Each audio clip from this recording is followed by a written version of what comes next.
There we go. Got it. Humble apologies. That took us a bit. It's been a while since we did this, so a bit rusty. Okay, let's get cracking. So Dave's introduced our special guest. Not much introduction is needed. I don't think there's anyone on the webinar, Trevor, that doesn't know your name. Welcome. Thank you very much. It didn't take lots of convincing. I think Trevor loves talking about birds, so it was good to get him here. The irony is I scraped this picture off the internet, and Trevor told me that it was the thumbs up he gave when seeing his first spoonbill sandpiper. That's correct, yeah, in Thailand. That was a dream come true, that. So we've got an appropriate picture for a Wader webinar. So we know Trevor is a great photographer and a great birder. He guides with Zest for Birds. So if you haven't been on a pelagic trip with Trevor, sign up for the winter season. Maybe we'll do a webinar on pelagic species. Definitely. And Trevor is very well known for the huge amount of work that he does on the South African Rare Bird News reports, the messages we get, and the bi-weekly reports. Thank goodness it's not on a Thursday, otherwise we would not be getting a report tomorrow night. And we consider Trevor to be a Wader expert extraordinary. Trevor's the go-to guy. Trevor is the go-to guy. For tough all right, so birds in general. I haven't got a lot of photos of the rare waders that we are talking about tonight. So I've taken a lot of my photos from, or the photos in the presentation from eBird. So if you want to see great wader pics, go onto eBird and you can search birds there. I am not labeling every single photo, so I'll put the screen up just to credit all the amazing photographers that we've used for this webinar. All right, so we've got a mystery bird tonight, and it's a wader. That's not going to be a surprise. But very kindly, BirdLife South Africa have agreed to donate a subscription, well, actually a membership to BirdLife South Africa for a year. It's a fantastic prize. It's worth about 600 Rand. You get 6 issues of African BirdLife. You get their newsletter, an annual membership card, which gives you a whole bunch of benefits. You get 2 free bird ring call tones, so Hardy Dar's got to be one of those. And then you'll get an invitation to BirdLife events. So lots up for grabs. So let's talk about how this is going to work. We're going to show you a few clues. We're going to start off with one particular clue during the evening. It's very important that you put my cell phone number into your phone right now. So put Mike Buckham and 083-462-9220 because we're going to do this via WhatsApp. We're going to show you some photos. The minute you know what the bird is, or you think you know what the bird is, send me your name in the WhatsApp and the name of the bird that you think we're showing you. And the first person to get the bird right is the winner. Don't spam me with 27 wader names because only your first guess is going to qualify. So make sure you know what bird it is. We may reveal that someone's got it at some point in the evening, but we'll only reveal the bird towards the end. Has everyone got that? I can't hear all of you, but if that makes sense, maybe one person in the chat room can say that we're good. So basically, Mike, you say save the number, and if you think you know what the bird is, then what you said WhatsApp it to me. Okay. And then your name and the name of the bird. Got it. And I'm not going to be too fussy on spelling. Chris Marie understands. Okay, great. Thank you, Chris. All right, so here we go. I'm going to show you a map of the global distribution of one of our rare waders. Okay, so send the WhatsApp. If you know it right away, then you're better than we expected, and you can probably turn off the webinar now and you don't need to watch. Okay, so that is the global distribution of our mystery bird. So maybe take a quick screenshot of that and you can go to your shelves and find wader distributions. These maps are all courtesy of eBird. So we're looking at all the purple, right? All the purple little spots. Okay, I don't want to make it too easy for you. Got it. So we're going to keep going. That is your first clue. You're going to build a puzzle as we go, and that's going to be your first clue. That's very kind, Mike. Yeah, we know it's got black legs. Okay. All right, so some of you may have been on our previous wader webinar. So we're going to spin through this because we want to focus on the rare stuff. So we're just dealing with Scolopacidae and Pteridridae in terms of the birds that we're covering. That's your sandpipers, your sand plovers, ruffs, things like that. And we're talking about birds that you find on open shoreline, probing in the mud for crustaceans. Okay.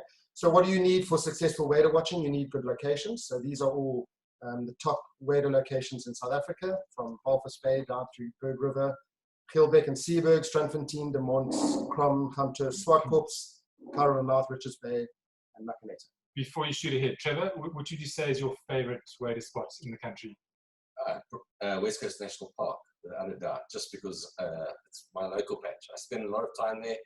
I've been lucky enough to find a few good birds there as well, a few good waders, so definitely my favorite spot in the country for waders.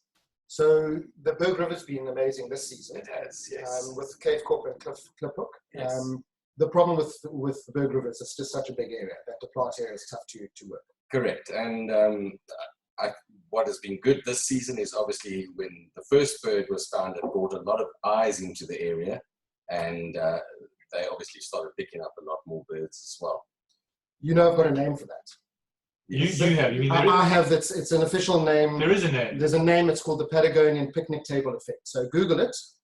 It's the phenomenon when one rare bird is found, lots of additional eyes in an area, and more rare birds. So we're talking about the Wilson's phalarope, essentially. Yes. And then that's led to the redshank and greater sandpipers, the white drum sands. Yeah. Just quickly before you go off this, just so that the inland people don't feel outdone. Oh my goodness. Yes. There are obviously good wader spots, and in fact, the best wader that's ever been recorded in Southern Africa comes from an inland spot. Let's not talk about that one right now. That's a good point there. We're going to make a lot of noise about that one later. Yes. No, that's a good point, because we don't want to, so it's, although waders are generally concentrated on the coastal things, don't give up on the inland water bodies as well. Okay, I did make an error in not putting a red spot in some of the inland spots. And in fact, I mean, the last, also not to jump ahead, but the last Buckham Sandpiper was also inland, right? Yes. Yeah, maybe not the last, but one. Cool. All right, so you need good light. Often it's very tough to pick out features when you're looking into the sun. You need time and patience. You need good optics. So scopes are so critical. Trevor, would you say that it's almost an essential piece of equipment? For waders, absolutely. It's very difficult to watch waders with just binoculars. Scopes get you a lot closer to the bird, more clarity, and you can see the features more clearly. So it's probably my first bit of equipment when I go wader watching that I would take out. The binoculars almost hang on your chest. Yes. You're looking through the Correct. And you generally drive your car a little bit sideways when you're on your way home because your one eye can't see anything. Okay, so you need a camera. So digital photography's changed the landscape completely.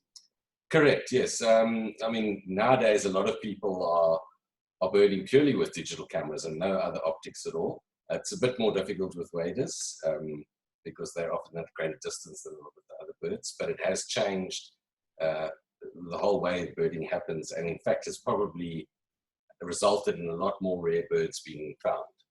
True. All right, and then we've punted Fancy's book for good reason. It's the best field guide, without a doubt, and his illustrations you can see are amazing, and the features he presents. So if you don't have Fancy's book, I would suggest you get onto it. We haven't been paid anything by Fancy to punt him like this, but we're hoping that we can grab him for a webinar at some point in time. That'd be amazing. So Fancy, if you're listening, or if anyone knows Fancy and they're listening, give him a call and tell him that we would love to have him on this webinar to talk about his illustrations. All right, and then good companionship. You need to be with someone that you enjoy being out in the field with. And then you need a bit of experience. There's about 200 years worth of experience in this photograph. Yeah? Yes. 200. Mostly on the left. Yeah. On the left. Mostly on the left. Okay, so for those that don't know who these two people are, we all know Trevor's on the right, and that's John Graham on the left. And they're our top birders in Southern Africa, and so it's great to have at least half of them. And maybe we can rub John in on another webinar one day. All right, so we're talking about rare waders, and essentially what you're trying to look for is something that's different to the common stuff. Bear in mind, waders are generally long-distance migrants, which makes them prone to vagrancy. So the most likely vagrants that you do get are your migratory birds, and waders fits in squarely into that. So what we're doing is we're focusing on waders that one sees a few times a year, down to once every 10 years, for example. Those are the birds that we're covering. I think we've got every classified rare wader in this webinar, and a few others. All right.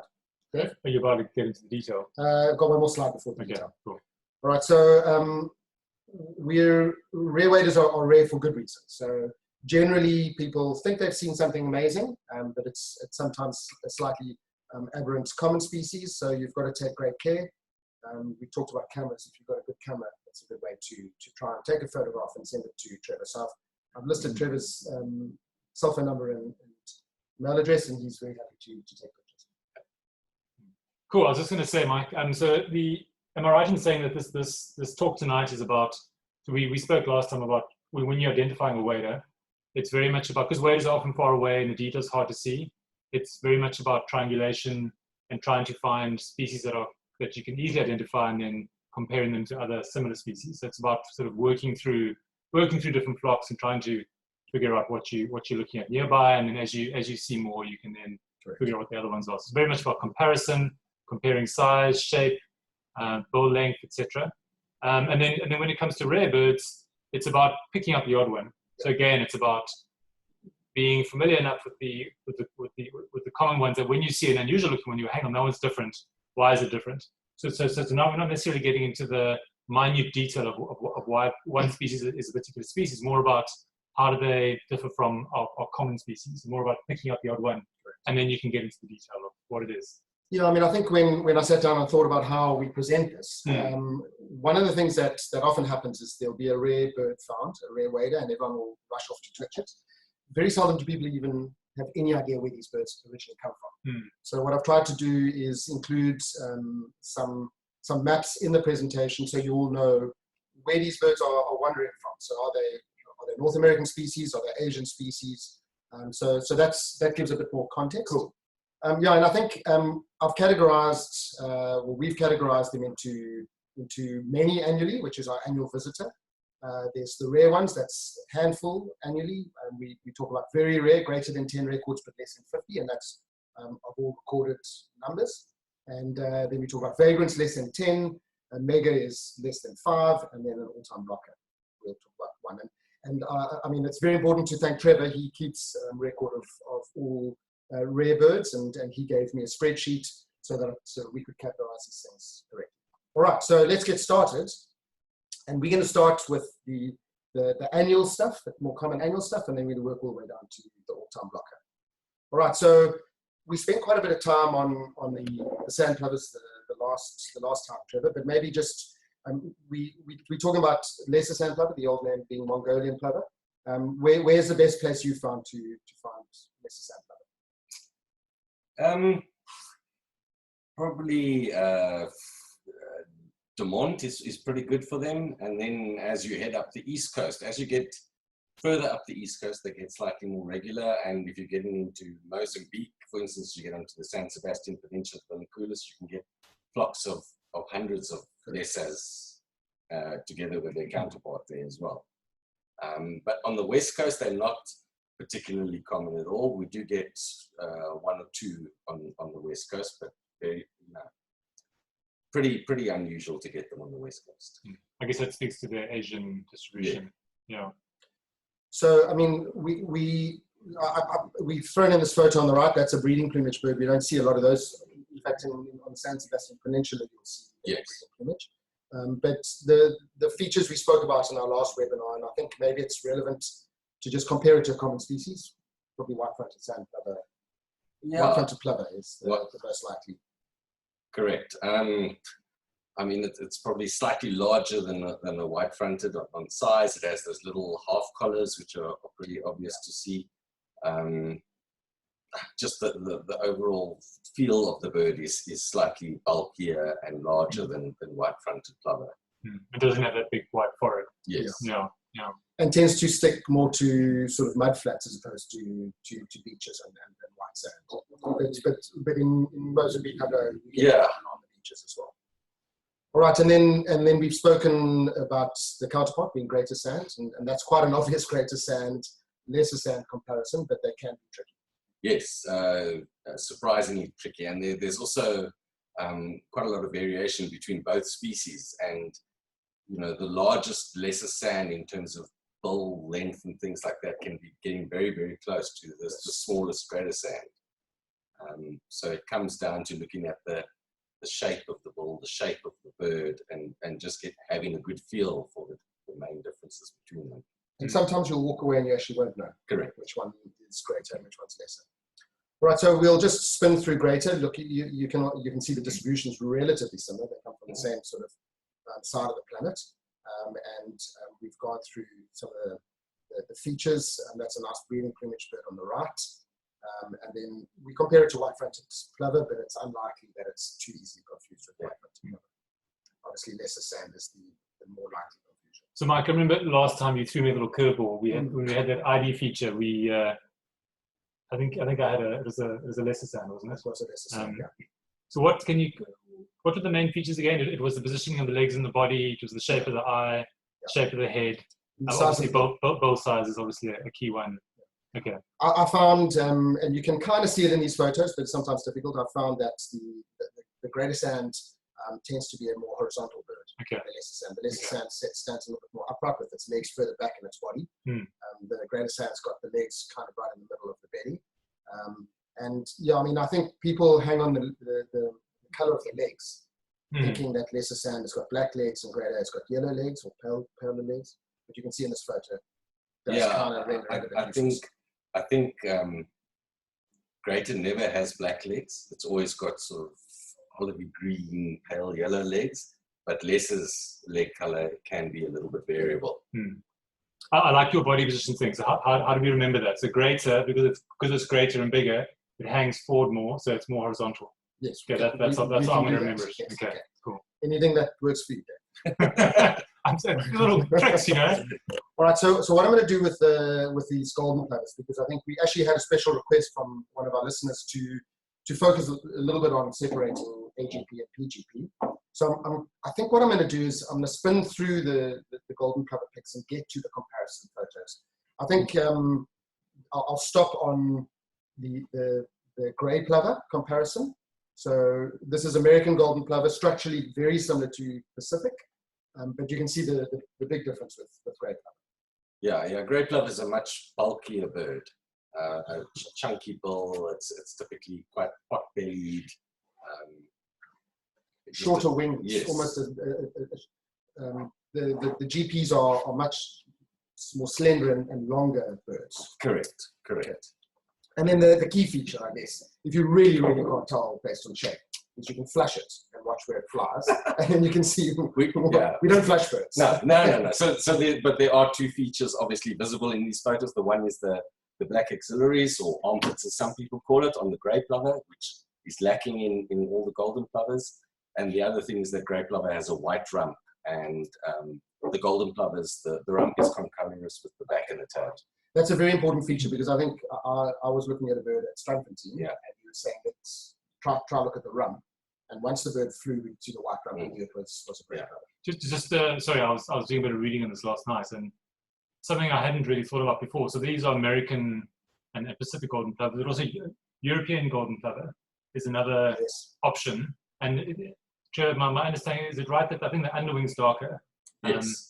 So we've never had a record of European golden. I don't think there's records south of the Sahara. So they're in North Africa, but I don't think. Can I just quickly go back to the distribution of American golden plover? So I think that is very clear as to why it's called American golden plover, and when it comes to Pacific, we'll compare the distribution. Okay. But that's a good point. I mean, if you go to a great reserve in the UK like Titchwell, you'll see hundreds of European golden plovers, but we never see them here.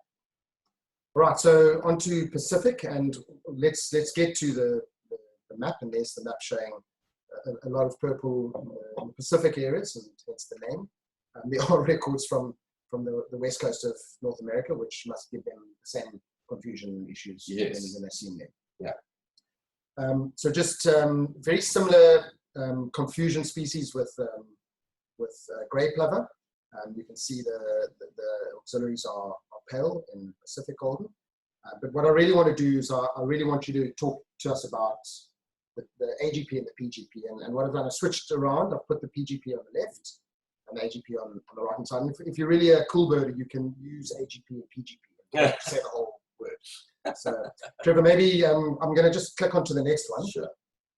So yeah, I mean, there's a couple of differences that one can work on. Bull length is one of them. a American golden plover, perhaps slightly longer and heavier than Pacific golden plover. That is more of a subtle difference. Out of all the differences, that's probably one of the more subtle ones. And when you're on their own, it's quite hard to really know. Exactly. Yeah. And in this particular photo, I wouldn't want to rely on the bull length. Okay, no. So we'll move on to the next feature, which is the overall coloration. Yes. So typically, American golden plovers are more grayer in the overall cast, and Pacifics have a more buffy or golden color. That obviously changes as they start molting into breeding plumage, but in non-breeding plumage, which is the plumage we see them virtually all the time in, a more golden bird is, as a rule of thumb, going to be a Pacific. Yeah. I've always found that the buffy face is quite obvious in a Pacific. Yeah. And maybe just to make the point, when you look at the bird on the right in particular, there's very little to say this is a golden plover based on the coloration on the back. Yeah. Whereas on the left-hand side, but obviously Americans do get very golden on the back when they're in Correct. And then the leg length, I think, is quite a useful feature as well. Yeah, so American tends to have, does have shorter legs than Pacific. In fact, that's one of the things in flight between these two birds. Correct. When a Pacific is flying, the feet actually project beyond the tail. And with an American, they either don't go beyond the tail or just maybe the tips of the toes will get beyond the tail, but it's not most of the foot as in Pacific. Okay, great. That's actually something that is very useful, particularly with cameras. Yeah. If you can get a bird in flight, you can see the toes quite well. And then I think the most important distinction is this is the one that I found to be the easiest. So it's the primary projection beyond the tertials, as you can see. Do you want to maybe just quickly explain how that works? Maybe Dave, you can. So I'm just highlighting what the tertials are here. Yes. And then these are the primaries extending beyond tertials. Correct.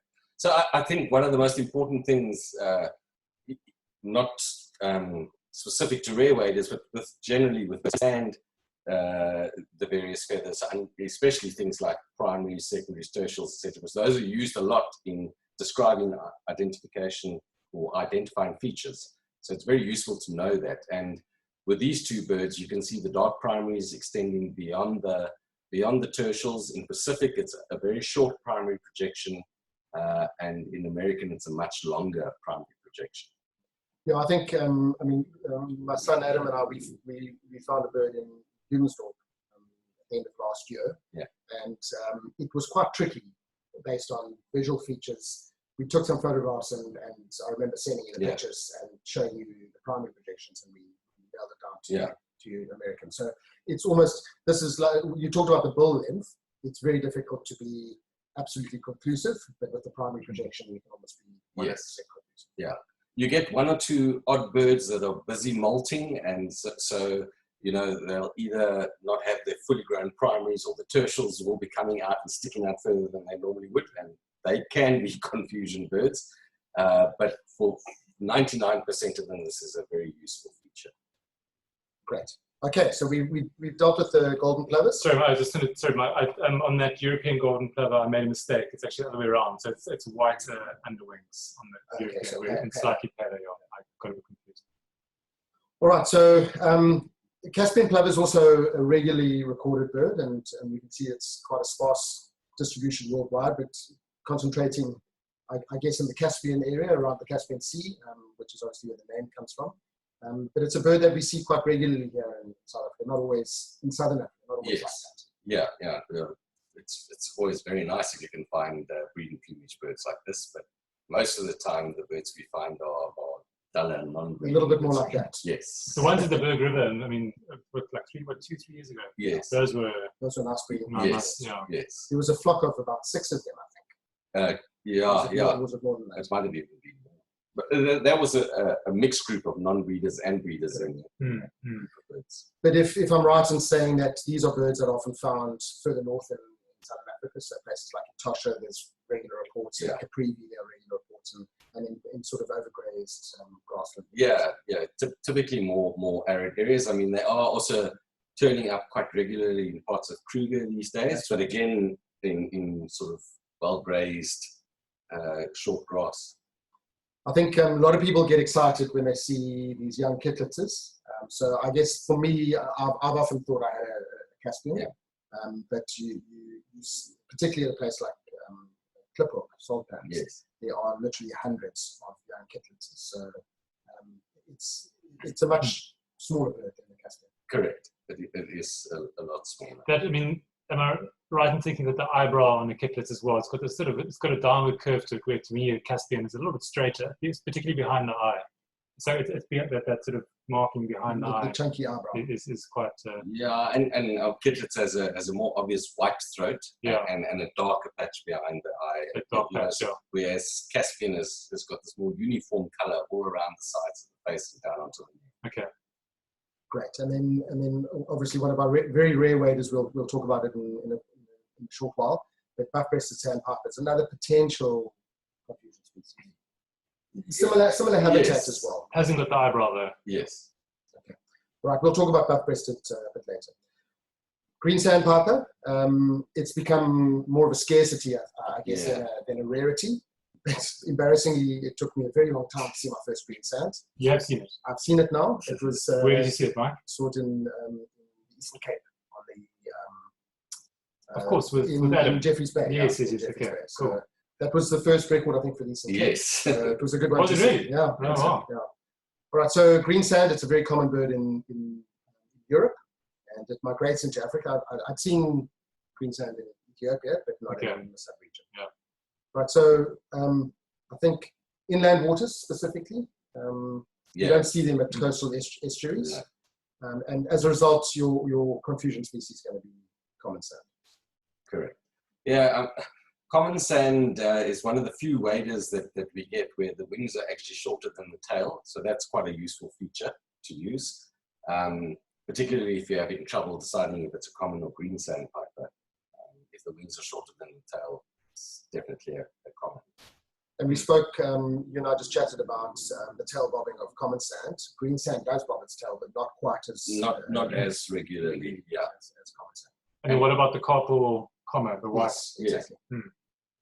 So what Dave's talking about is this, I'm just trying to get my mouse, I can't find it, but essentially on the common sand, it's got almost a white C on the shoulder. There we go. So if you can see where my mouse is on the shoulder, whereas the green sand doesn't have that. And then wood sand is a potential, but wood sand is a very common bird in our inland waters. Yeah, so wood sand is a slimmer bird generally than green sandpiper. What a lot of the field guides will tell you is that green sandpiper, the white supercilium only goes up until the eye, and wood sandpiper, it goes beyond the eye, and they use that as a distinguishing feature.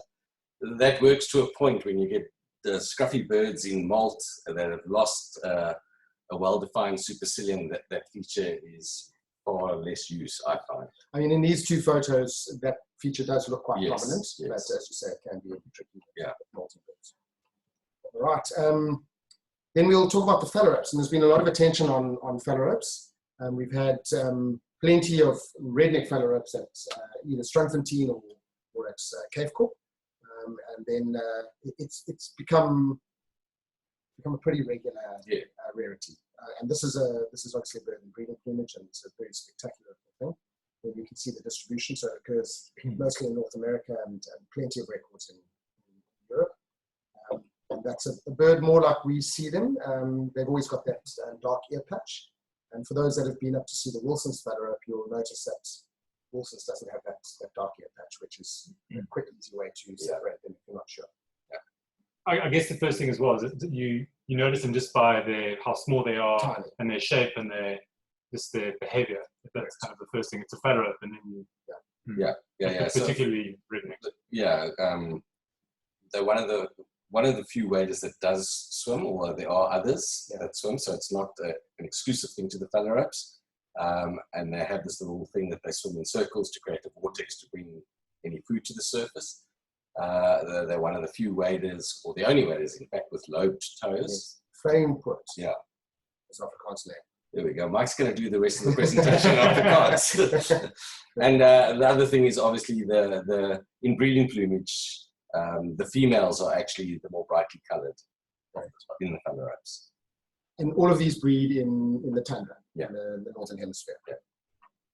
Right, so the confusion species with rednecks is going to be red phalarope, obviously the old name being grey phalarope, but I'll come to a photo of red phalarope where you'll see where that name was changed.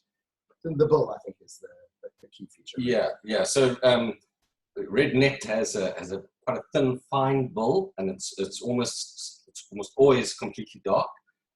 Red phalarope has a slightly shorter bill, but with thicker base, and most of the time it has a paler, almost yellowish base to the bill as well. I think in some of the breeding plumage photos. I think also just the other thing between the two, if you're battling with the bill, is that red phalarope has a plain back, and redneck phalarope always has a marked back. Okay, right. That's not something I knew.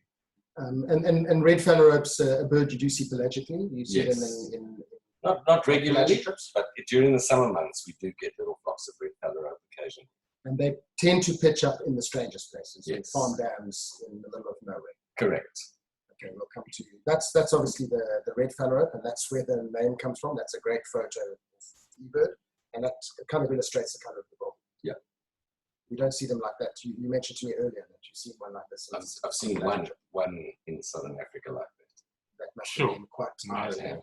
Yeah. Distribution not that dissimilar from redneck phalarope. It does come into the southern hemisphere and obviously a wanderer in the open oceans. There's that same breeding plumage and non-breeding plumage bird, and we're just replicating the pictures here. So I guess those are the confusion species. So now we've dealt with our annual rarities. So we've covered the GPs, we've covered the sandpipers, the two more common phalaropes, green sandpiper, and we're now going to move on to the next category, which is our probably once a year type of birds. Right, so that's the same little jigsaw puzzle. I haven't checked my phone, but I'll have to do so. Okay, so I have had a few comments. I haven't seen a correct comment yet, so keep them coming. All right, that's your second clue. Sure, Mike. So I'm really giving you a lot. It's very kind of you. Okay, and we'll now move on to our rare waders, starting with our black-tailed godwit. Okay, so distribution, very prominent in Europe, and I think they're very common in Europe. I've been to nature reserves in Europe where they're full up. Yes. All right, so let's just talk about, that's quite a nice photo of the main feature of black-tailed, although it doesn't eliminate some of the other products. Yeah, well, it's you're looking at a combination of a broad black bar across the tail, nice broad white wing bars, and a white underwing with a black edge all the way around. Okay, right. The thing for me when they perch as well is that if they're amongst blacktails, they're just so much bigger. Just a bigger bird. Amongst bartails. Sorry, bartails. Yes. Blacktail amongst bartails. Just a bigger bird with a longer beak, and it's just a big godwit. Yes. I think we'll see the comparison here, and for me the feature is it's very plain back and compared to a bartail godwit. It's not always easy to see the tail. So often a bartail godwit, when you look at it and you think you can see, in this illustration, in this photo, you can see the bars on the tail of the bartail, but it's not a very useful feature. Well, yeah, especially with perch birds, obviously it isn't. I mean, one needs to be careful because there is a bit of sexual dimorphism in a lot of waders where the females are larger than the males, and if you get a very large female bartail godwit, they can appear fairly large and long-billed. So then the back is a very useful feature to look at as well. Great. And bartail, blacktails, most of the records that we have in Southern Africa are inland records. I mean, it's not that they're only inland birds, but the records that we generally have, Marivale's a very good site for blacktails. Absolutely. A lot of the inland water bodies all through Southern Africa. It's been quite a while since we've last had one in the Western Cape, in fact, on the coast anyway. My life was at Struffington years ago. I think in 1992. And I remember quite a fond memory of finding two in Etosha as well. That was a lot of fun. Yeah, the only ones I've seen in the sub-region were Marivale. So it just shows that I should have included a little red dot for Marivale. Apologies to the Gauteng birders. I'll never live it down. Okay, moving on to common redshank, and we were actually talking earlier in this season, amongst a few of us that common redshanks is a bird that we hadn't seen for quite a few years. I mean, Yes. there's often a bird in Walvis or Swakop, but even that one hadn't been around for a while, and at Geelbeek we hadn't seen one for many years, and then some good mates of ours found one at the Berg River. So a very European and Asian bird, and it's a relatively regular rarity here, despite the fact that we haven't had too many.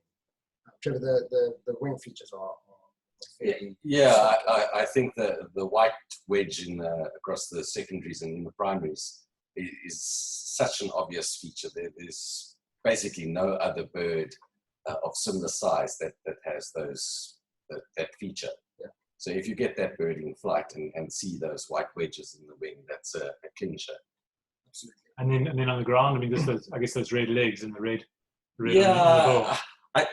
I think the red legs and red base of the bill on its own is not enough, because you can get other birds that have that. I think you've got it as one of the possible confusion birds. Yeah, well, in fact, they're confusion species. Rough. Yeah. You do get some ruffs that have not just orange legs, but red legs, yeah. and a red base to the bill. So then, again, it comes down to the back patterning, and common redshank has got quite a smooth, unmarked back, and rough has got a well-marked scallop patterned back. Absolutely, yeah. So that, I mean, I think a lot of people have looked at, including me, many times looked at the rough. The behavior is slightly different. Yes. The roughs are generally in small flocks, and they tend to feed slightly differently. Obviously, the redshank is a tringer, which is longer legged and Correct. sort of stilt-like bird, if you put it A feature for me as well in rough is that white base to the bill, Yeah. which you don't get in redshank. Correct. All right, so that covers common redshank, and we're now moving on to this bird. We still categorize it as rare, but it has become quite a regular feature of our rarity seasons. For most, yes, but this summer season, yes, we haven't had any. Actually, has been ridiculous. Yeah. I mean, just not even in the Cape, right across southern Africa, Yeah, there's that's a good point. hardly any petrel sandpiper. Yeah, we were getting a bit blasé about them. Yes. They were like pitching up at Strumfontein, like every year there were one knocking around.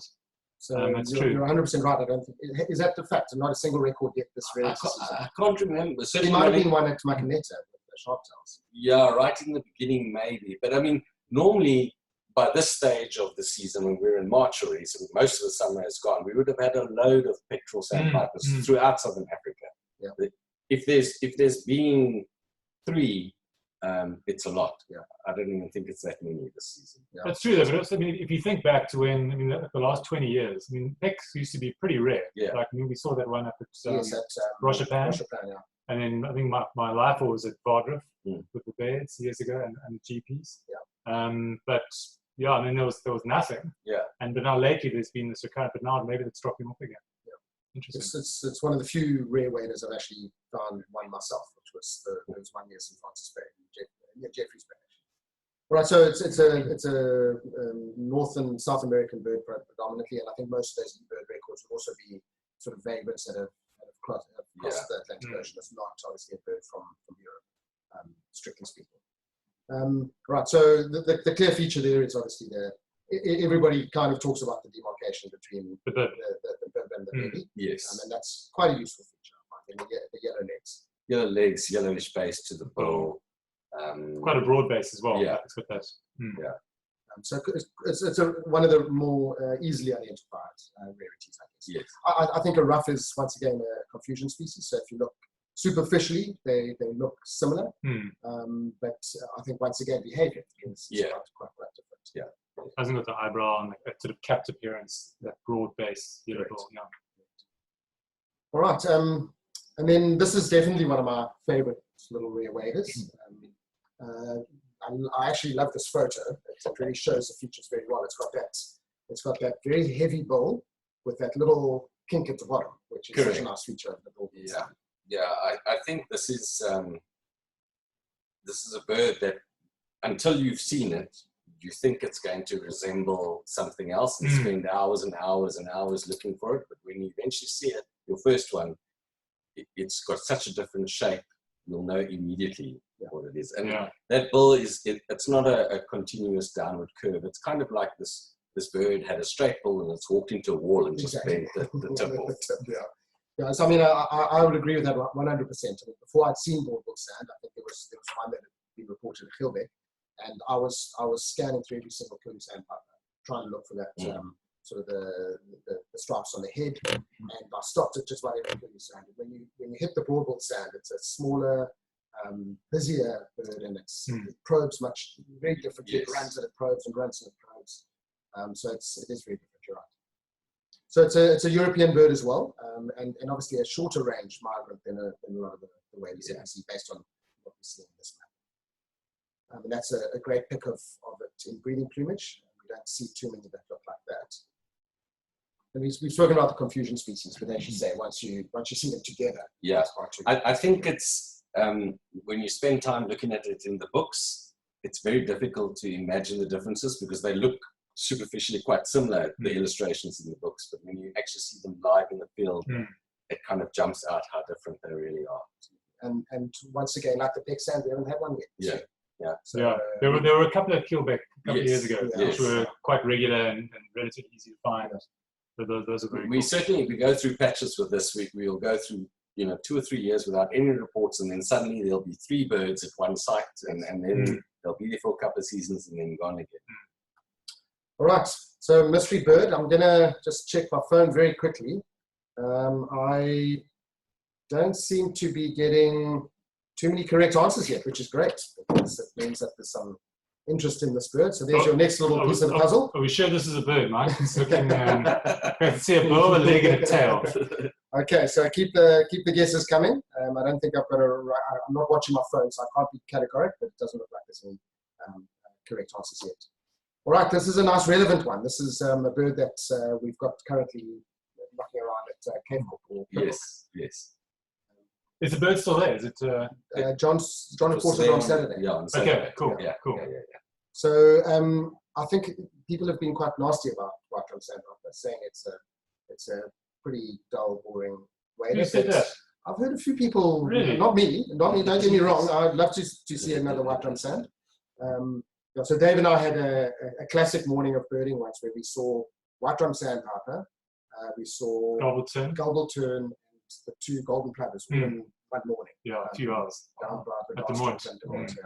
So that was the last. I think that was the last twitchable records near Bredasdorp before this one this year. In a few one-hit wonders, they kind of come through and disappear. Yeah, and not surprisingly because it's a relatively nondescript way. Correct.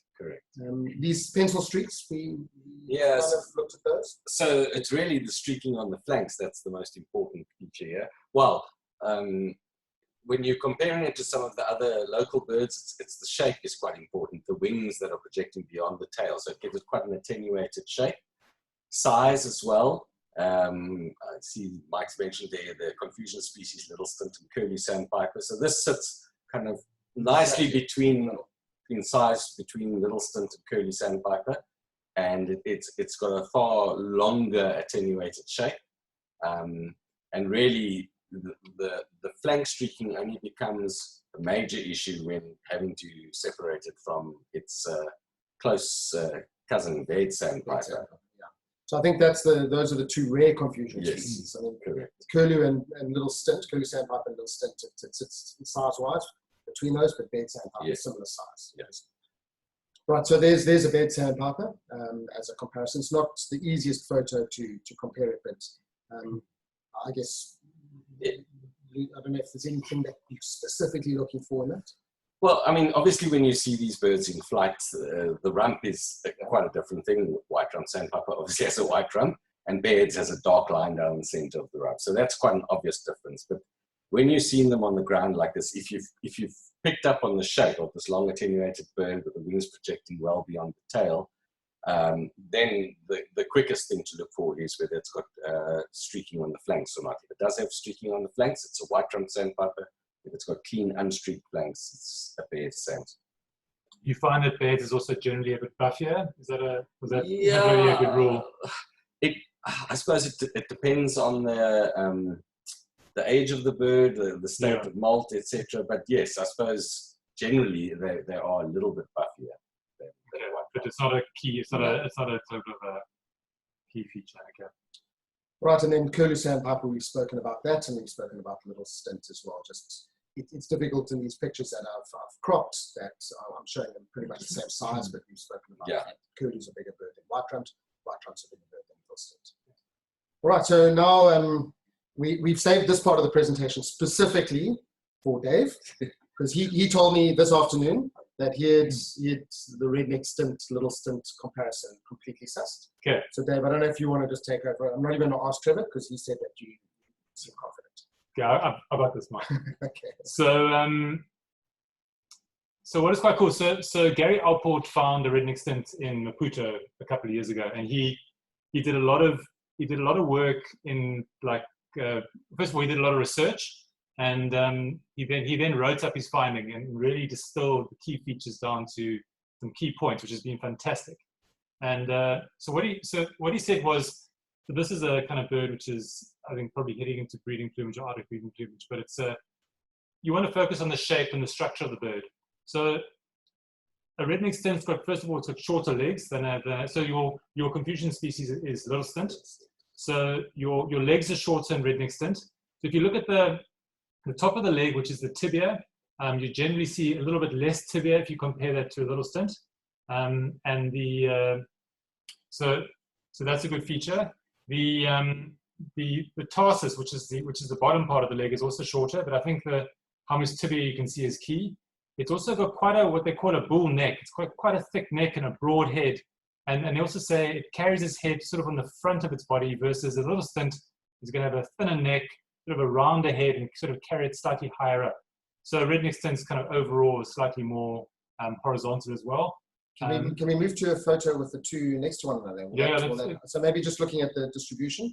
Yeah. It's a bird of sort of the Pacific Rim and Australia, and that's two redneck stint photos, one in breeding plumage and one molting. And that's kind of the comparison shot. Okay, there we go. I was going to talk about. So the bird on the right. Good luck, Dave. If you go. You can see a bit more tibia, which is above the ankle on the right hand bird with a little stint. So it's with a longer exposed leg. It's not you haven't got a great shot of it on the left on the redneck stint, but you can see slightly less showing. So this is a sort of hard to see in these shots, but the bird on the left, the redneck stint's got a bit of a broader head, a thicker neck. The little stints, again, it depends on posture. So this bird's quite hunched up, but if this bird is feeding, you'd see to have a much longer neck and a sort of smaller head. The end, the rear of the bird is meant to be more sort of attenuated in a little stint, in a redneck stint. So those are the structural differences that Gary focused on. And then plumage is quite variable. In non-breeding plumage, redneck stint obviously has the dark shafts on the coverts, which a little stint would have. I think I'll leave it at that. So the one feature that you haven't mentioned, which Trevor actually showed me earlier, so if you look at the redneck stint on the left there, is the throat. It's red. It's red, yes. And in breeding plumage, little stint in breeding plumage is white. Yeah. It's white, yeah. I mean, little stint, you can get birds that are a lot more redder on the breast, than this bird in this photo, but they'll always have a little white spot on the chin, which a redneck stint will never have. Okay. And the other thing, which is it's very difficult to explain on shape, but when I find I'm looking at these birds front on and they're feeding either towards me or actually back on as well, feeding away from me, a little stint has kind of a roundish shape, and a redneck stint has almost a more elliptical shape. It's kind of like somebody's taken it from the top and bottom and just squeezed it flat a little bit. Okay. Interesting. That is interesting. And one last comment, Gary referenced, he said that the Roberts write-up by the late Phil Hockey is actually a very, very good reference in like distilling all the key sort of features down to what you should focus on. So have a look at the Roberts text on redneck stint. Fantastic. I think just in the interest of time, let's keep going. But that's a great summary. Thank you. Better than I could have hoped to have done.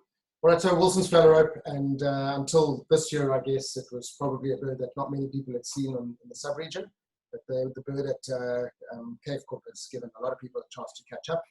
And I just noticed the more recent photos of the bird that's being seen at the Berg River. It looks like it's starting to come into breeding plumage, which will get a lot of the photographers up there again to see it as it goes into breeding plumage. So it's looking a little bit more like the bird on the right there. So really, really nice looking bird, very elegant wader. It's a bit bigger than the other two phalaropes and a lot less regularly encountered. So you can see in my little table at the top, that's 24 records. I think that will include the bird this year. Yeah. The numbers after that. And marsh sand is a confusion species just because of the shape of the bird, the long, thin bill and the elegance about it. And marsh sands do actually swim on occasion. Yeah, so, and equally, Wilson's phalaropes do get out of the water on occasion. Exactly. So so yeah, on shape alone, Wilsons, when they're out of the water, they have slightly shorter legs. Yes. They do look a bit strange, yes, because their legs just seem too short for the elegance that they are. Correct. All right, and this is a bird that not many people have seen for a very long time in Southern Africa, in the sub-region, and we certainly don't. Those that have wouldn't have seen it looking like this, but it's such an incredible looking wader. That's our spot shank. We'd likely see it. It's a bird from Europe. We'd likely see it looking more like the bird on the right. Yeah. Just one interesting thing. I mean, there's 18 records of spotted redshank. That's amazing. Which makes it feel like it's a lot more regular than it really is. I don't know if there's any correspondence, but the spotted redshank records dried up at around the time that digital cameras came into use in this country. That's very interesting. Yeah. So you think there might have been redshank records rather It's than a spotted? very, very interesting theory. Yeah, because look, there are some very definite spotted redshanks that have been photographed on old slide films, and Rod Cassidy found one in Gauteng at, I can't remember which way. Yeah, one of the Benoni pans. I can't remember the name of the pan now. So there are some definite genuine spotted redshank records, but I think a lot of those older records may have been incorrect. But for 15 years, maybe even more, there hasn't been a spotted redshank photographed in the region. Okay. Maybe even 20 years. Sure. So yeah, and I think the one comment I'll make, just I've seen spotted redshank in the UK. It's a much more elegant looking bird than redshank. Common redshank. Yeah, elegant, longer bill, longer neck. Yeah, and it obviously doesn't have those white wedges in the wing. True, that's something that you mentioned earlier. Right, species superficially very, very similar looking, but it is a more elegant. It's got a bit of a droop in the end of the bill as well. Yeah. Whereas the straight bill and the common redshank. And it's got a longer bill than All right, so rough is a confusion species, and we spoke about that in terms of common redshank as well. All right, moving on to buff-breasted. Also not a bird we've seen very often. Have you seen it, Mike, in the region? I have seen it in the region. Were you thinking you were going to catch me out there, Dave? No, I was going to highlight the fact that I haven't seen it in the region, and it's a bird I'd love to see. Yeah, I've seen it at, there was a bird at Musa Pan. Okay. Of course, in itself. At the same time as the golden pipit was at Pongola. Yes. We twitched the golden pipit, and then we went back down to Musa Pan, and we had it there, which was awesome. Sure. So I mean, it's a beautiful looking wader. It's quite a clean looking buff-breasted. It's just a perfect name for it, because that illustration of the wings open shows that. So confusion species we've shown us already. The Caspian plovers can look superficially similar. But they've got the eyebrow. Yeah, I think just one other thing about buff-breasted is that it's not always going to be at a wetland. Yes. It could be walking around on a rugby field somewhere. It's quite, in fact, more happily than at a wetland. Okay, so a bit like grassland. Okay. All right, juvenile Kittlitz's confusion, and then that young ruff. Sure, look at that. Is a very similar looking bird, but just the whole vibe of the bird is different too. Yeah, shape of the bird, and buff-breasted is a surprisingly small wader. You think it's going to be the size of a ruff, but it's actually a lot smaller than a ruff. All right, bared sandpiper. I'm not going to spend too much time. We've spoken about it. It's once again the congener of the white drum sand. It's a North American, South American migratory bird, and we've spoken, I think, at reasonable lengths, and it's not spent too long. Not too many records of these. I think I've seen one. Dave and I saw the one at that's a great memory. At Vardres, which is near Lambert's Bay. Yeah. And then there was a very nice one at near PE. Yes. And it was there for a couple of days. That's right. Quite a few people had the opportunity to see it. Yeah. All right. Okay. There's another piece of the puzzle coming. I will say that we have a correct answer. So Oh, really? if you haven't thrown a guess out, you can probably stop now because we do have a winner, but I'll announce that at the end. All right, Hudsonian Godwit. I think it's a South American bird, and quite common there. And then I chose this photo very specifically because that's the most useful feature, I think. Yeah, the dark underwing coverts are the best feature to use, and that's what easily separates it from black-tailed godwit. So that both of them have the black bar on the end of the tail and the white wing bar. So black-tailed has a slightly broader and more obvious white wing bar, but it has those mostly white underwings with just a thin black edge, whereas full dark underwing coverts in Hudsonian godwit. And interestingly, these Godwits do spend time with the other Godwits. Correct. So you'll generally only pick them up when the flock takes off, and there's one noticeable bird. I think there was one at the Crom River, which was quite noticeable amongst the flock. And I saw mine many years ago at Plovers. There was also same story, big flock of other Godwits and one dark underwing bird. And there's one at Seaberg. Yes, that's right, yeah. All right, so those are the two confusion species. Now moving on to the yellow legs. And these are great birds, and I unfortunately have seen neither. I missed the lesser yellow legs after 4 attempts at Gilbeck, so it's a painful one. But yeah, it's a great looking wader, and those chrome yellow legs are very distinctive, and it's obviously both greater and lesser are North American, South American. And again, sorry, Mike, just to quickly comment on these American vagrants. So these are birds that are breeding in the in North America and migrating south, but getting blown off course, and then ending up on our west coast or in Europe, and then So what we theorize happens mostly is that they make a North Atlantic crossing into England or Europe somewhere, and then they start their north-south movement from there, rather than crossing the Atlantic in the southern hemisphere. Yeah, it's obviously much closer. Yes. Northern hemisphere. Okay, makes sense. Right. So I think marsh sand is a confusion species. Yeah. And for those that were paying attention, the title bird that we put up for the webinar is a lesser yellow legs, and Dave was very nasty when he picked that one because he hit the colour of the legs. I hit the legs. So marsh sand is a confusion species. But even in that photo on the right, the legs of the marsh sand look pretty yellow, but I think a yellow legs really does have seriously chrome yellow legs. Greater yellow legs is a similar bird superficially, but we spoke about this earlier. It's a bit like a green shank marsh sandpiper type of relationship. Greater yellow legs has got a heavier bill, it's a bigger bird, it's taller. Slightly upturned bill. Correct, yeah. So I think that gives quite a good comparison, and the yellow legs are obviously common to both. Yeah. Right. Wood sand, lots of very yellow-legged wood sands, which I think without the supercilium. One of the best features here between lesser yellow legs and wood sand, lesser yellow legs got quite long wings, they extend well beyond the tail. Wood sand's wings tend to finish flush with the tail, so that's always a useful feature. That is very useful. Because they superficially look pretty similar, and also maybe the eyebrow. Yeah. But sometimes you do get wood sands that don't show such an obvious supercilium. All right, and then this was a real treat we had about 4 or 5 years ago. The one that pitched up at Strandfontein, and I think most birders that were interested in their lists got to Strandfontein and an opportunity. I think it was around 4 or 5 weeks. Yeah. And it moved from non-breeding plumage into breeding plumage. That was an amazing find. Yeah. And that was another Patagonian picnic table because there was peg sand, there was the American golden plover, there was that spotted crake. Yes, at the same time. the same spot. So it was a rarity season. It was a bumper season. Yeah. A couple of pectoral sands, red-neck phalarope. That's right.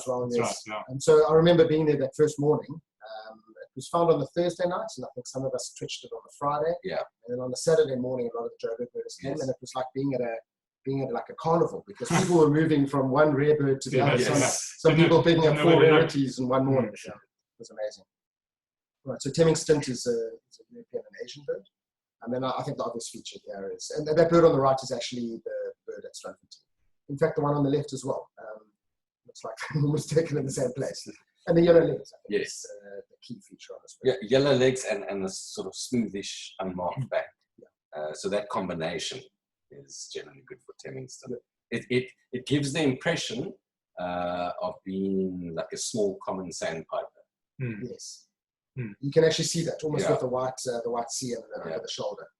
Trevor, would you say or agree that if you find any stint with yellow legs, you've got something interesting as a general rule? Yes. I mean, one needs to be careful that you're not seeing a stint that's been standing in some really gooey mud. I think I sent you a picture of the day. There's actually yellow legs, but if you get a stint with yellow legs, you can get excited. You can get excited. We'll look at very briefly, because we're not going to go into it. Least Sandpiper is a bird we've never had here before, which is almost stint sized. Yes, it is effectively stint sized. So but even if it's Least Sandpiper, we'd be pretty happy with that. Yes. All right, so little stint is a confusion species, but obviously it's got those black legs.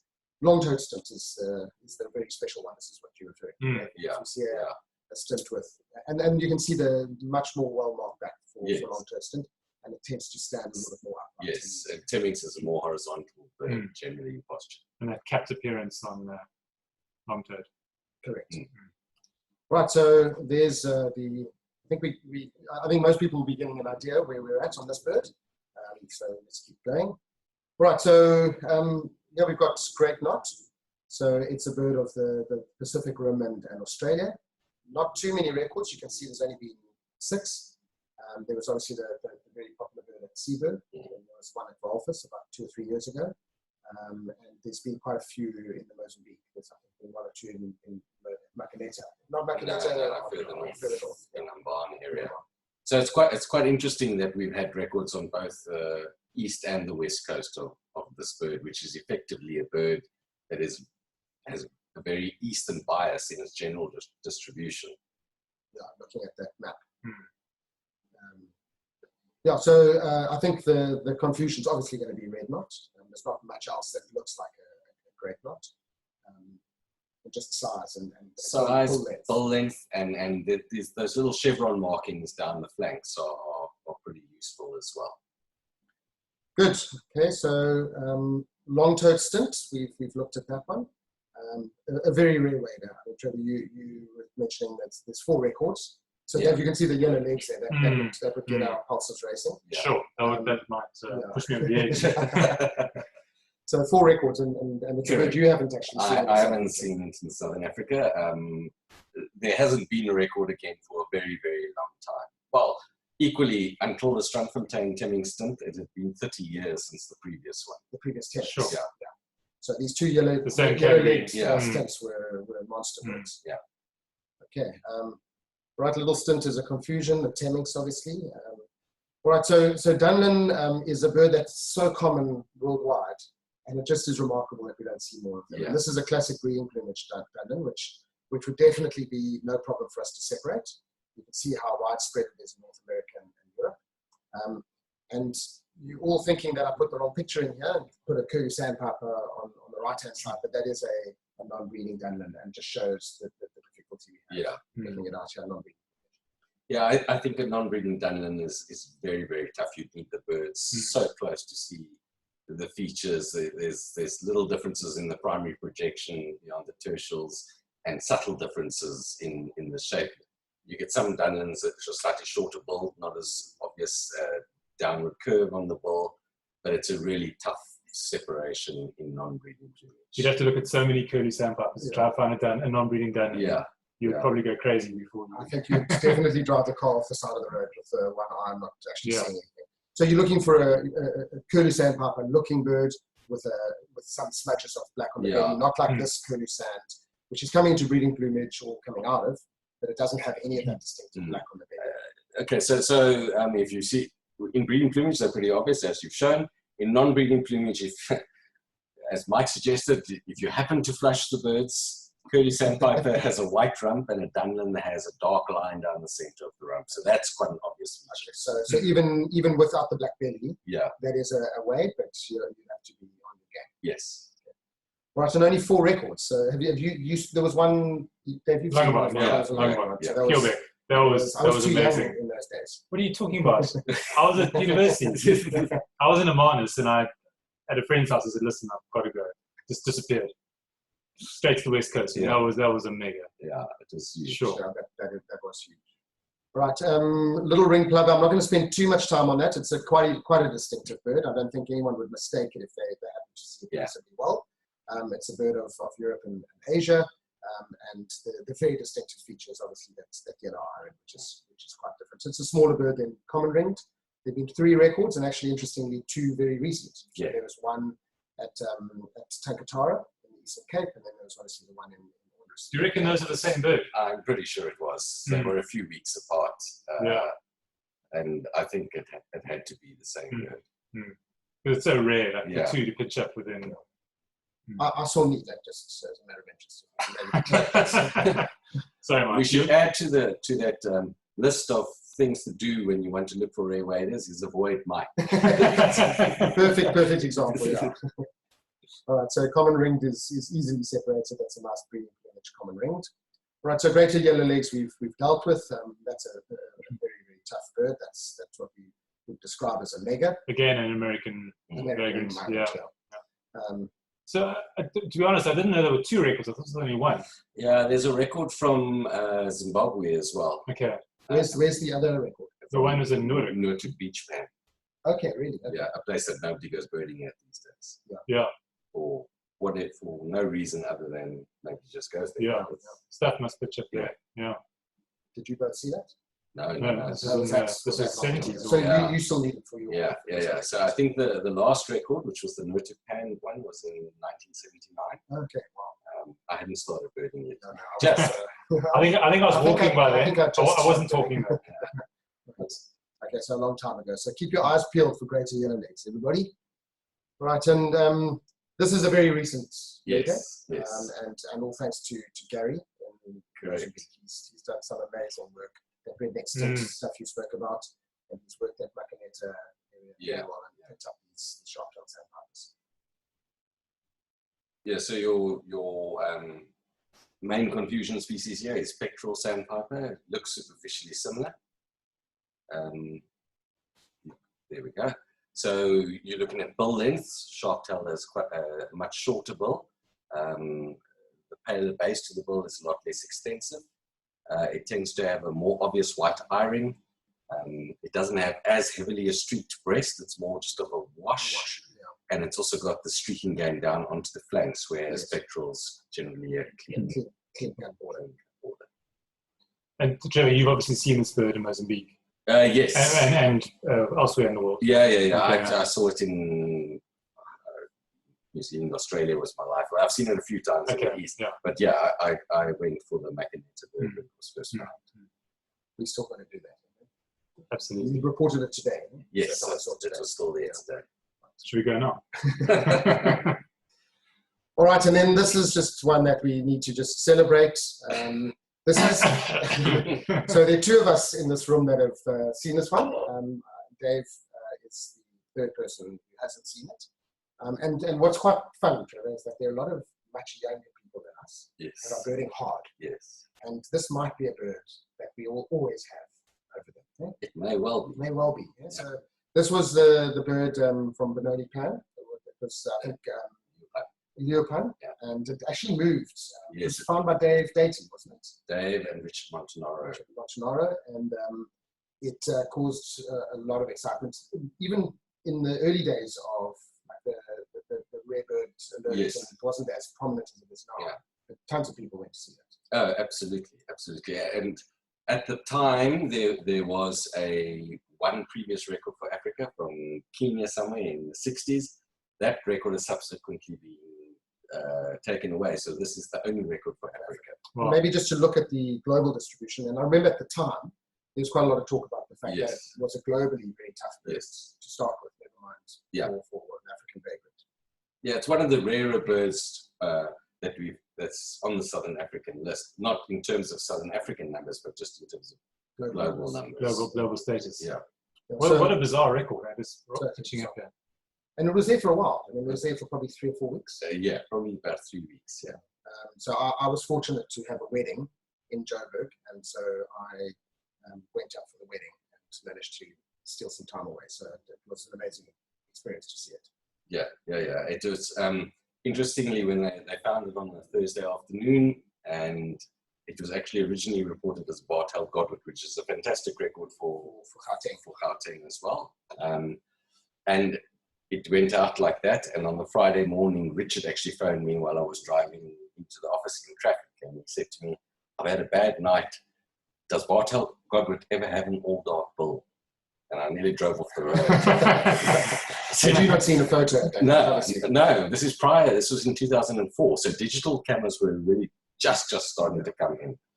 And so what happened was they had taken print shots of this. They rushed to go and get them developed. They scanned them, and then they emailed them to me. It wasn't a very quick process. It took a few hours. And I got the photos emailed at, I don't know what time, it was 10 or 11 in the morning. And then we could see, gee, this is a dowager. And which one, I guess? Yeah. Short-billed and long-billed? Or... Yeah, but they're quite different looking to Asian dowager, though. And then it was an instant decision, like, we've got to go now, and we book flights and straight up. Wow. And did you see it the same day? No. In fact, what happened was that we only got there early on the Saturday morning, and then the bird had decided to move off to the Glen Sharp Pan. Yes, I remember that. And we never saw it the entire Saturday. Jeez. We stayed over Saturday night, and we almost didn't go back Sunday morning. And for whatever reason, we decided, let's just give it one more shot. We went back, and John Graham actually picked it up on the Sunday morning. Wow. That's amazing. Yeah. What an amazing bird, and Absolutely. quite a good one. Quite a good one to have at the top of our list. Yes. I think that's the rarest of the rare. One record, and that was, when was that? That was 2004. 2004. It's got to be one of the rarest birds in our list, right? Yeah. There's not many that are rarer on a global scale. Amsterdam albatross would be rarest. Yeah. But not too many else. Too many others. Fantastic. So that kind of brings us to the end of the rare bird. So what I did here very quickly, and I think it's fair to say we've run out of time, but I just thought we'd throw these up and say these are the potential new species we could record in the sub-region. So they're all pretty tough to separate from birds that we already have. So this sandpiper looks like a temminck's or a long-toed stint. Western sandpiper is reminiscent of a curlew sand, but it's probably it's a smaller bird. Yeah. Solitary sandpiper looks like a green sandpiper. Spotted sandpiper, that's a non-breeding bird, looks very similar to a common sandpiper, similar habits as well. Semi-palmated, when I suggested to Trevor that we throw semi-palmated into this presentation, he said, well, he's definitely not going to be commenting on that one. It's a very, very difficult bird to separate from a whole bunch of things. And if you get the bird in your hand, it actually does have slight webbing on its feet, and hence the name. Correct. But that's not the field feature. I've heard of birders actually looking at the footprints of birds to pick up a semi-P. And then semi-palmated plover, which has the same feature in its toes. And to separate that from common ringed is a very, very difficult exercise. There's slight differences in the chest band and the amount of white on the forehead, but they are very variable as well. I think with all waders, good viewing conditions are optimal, that the birds are close, that you can see all the features as clearly as possible. And one other little useless bit of information, in the last 40-ish years, we've had about 100 new species added to the sub-region list, and of those, 6 are waders. Okay, wow. Okay, so it's actually quite a small number, considering the vagrancy of waders. Yeah. And that's interesting. So is that a function of coverage? So maybe we're just not picking birds up, or they're just not pitching up, or I guess it's hard to know. I think waders are typically quite tough because of the habitat. You know, if you think about it, you go to Kilbeck or the Berg River or wherever, you're covering such a tiny little slice of what's there. Yeah. Whereas if you're looking for sort of a bush bird that fits a certain habitat, you can be sure that there will be one in that habitat. Correct. Whereas if you're looking for a wader in a mud flat, it could be anywhere. Exactly. In 50 years' time, we'll have drones with artificial intelligence, which will be pick up the scanning the plants on a daily basis. All right, so guys and girls, we're running out of time. So just to reveal our mystery bird, we have a rather terrible looking. Sure, it's quite a bull neck and a large head, Mike. Dave, you know this bird, don't you? Short legs, quite attenuated rear end, dark, sharp streaking. And if you imagine the bird walking away from you, it almost looks like it's been squashed a little. Like an elliptical shape, yeah. Okay, so everyone knows that we're just messing around. It's a redneck stint. So I have the pleasure in revealing the winner at 14 minutes past 8. For anyone that wants to argue the toss, Garrett Skeet is the winner of the mystery bird. And so, Garrett, if you're still listening to us, we will be sending your details onto BirdLife South Africa. Shireen Gould is the membership manager, and she's asked for your name. So well done. Thanks for the guesses from everybody. And yeah, I think just as a last slide, another big thanks to, well, firstly thanking BirdLife South Africa for their support in spreading the word of better birding, and for giving us that wonderful gift as a prize. And then, Dave, I think huge thanks to Trevor. Absolutely. That was amazing. Yeah, thank you. Yeah, thanks very much for having me here, guys. Yeah, it's a great insight into a really tough group, and great to draw on your experience. And yeah, thanks so much. All right, we're going to end the meeting now, and we will be posting it on YouTube. So if you want to watch it again or you missed something, you can do so. We'll send out the link as soon as it's done. And thanks for spending your time with us on a Wednesday evening, a bit longer than we anticipated. Garrett's still online, and he says, thanks very much. Cool. Thanks, everyone. Thanks, everyone. Cheers. Bye.